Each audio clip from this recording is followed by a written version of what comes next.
Happy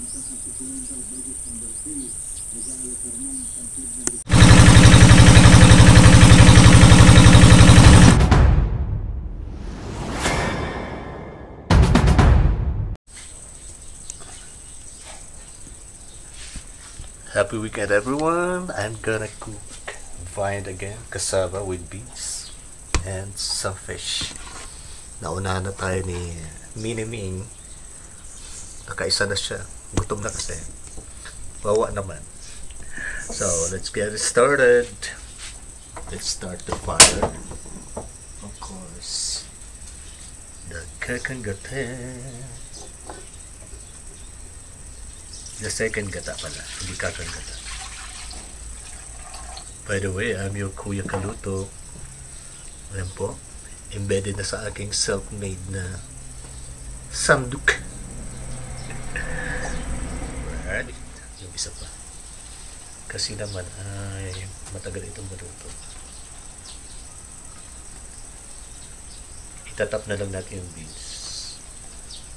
Ganyan lang po yan. Marami po yan.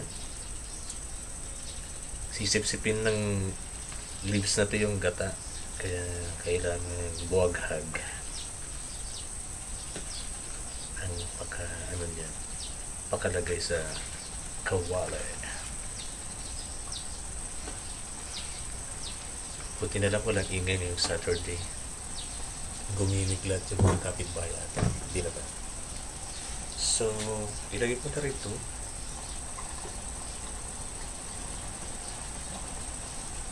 Top wet.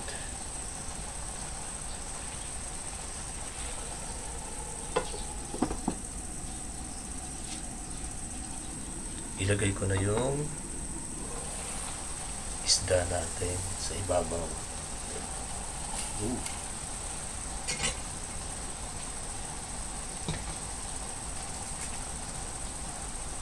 Hindi ko muna siya gagalawin. Pag sa kakangkata na lang, babalik tayo na. Madaling maluto naman. Ayan. Nablat pa rin kasi natin.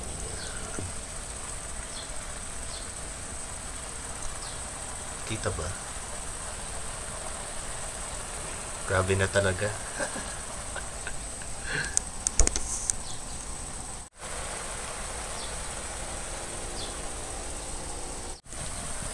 Lagay na natin. O, diba? Grabe yung aesthetic.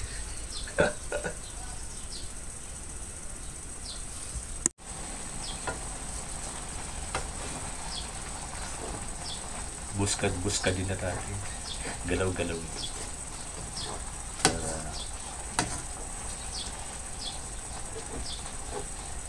malaman natin kung na-mix na yung lasa.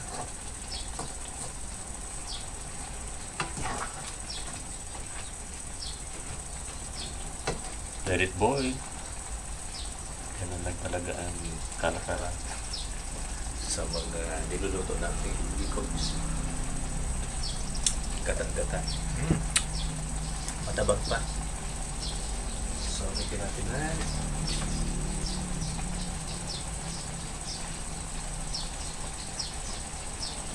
Patis.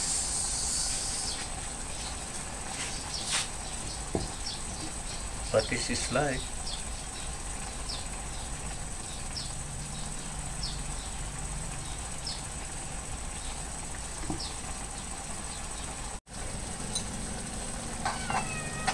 So, ubasin natin, patutuyuin po.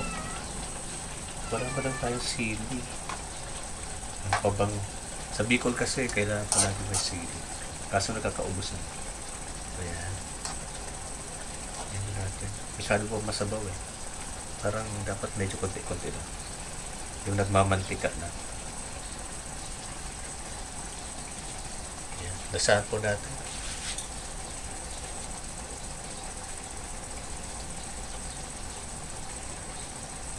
Against the light. Against the light tayo. Hindi ka na rin.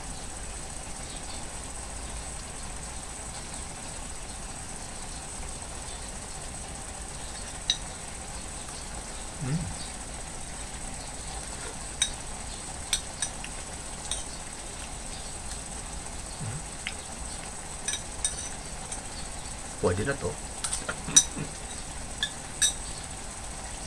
Sabi ng mami ni Miguel Tan Felix, pwede na to. Okay na to. Okay na to. Bon appetit everyone. God bless.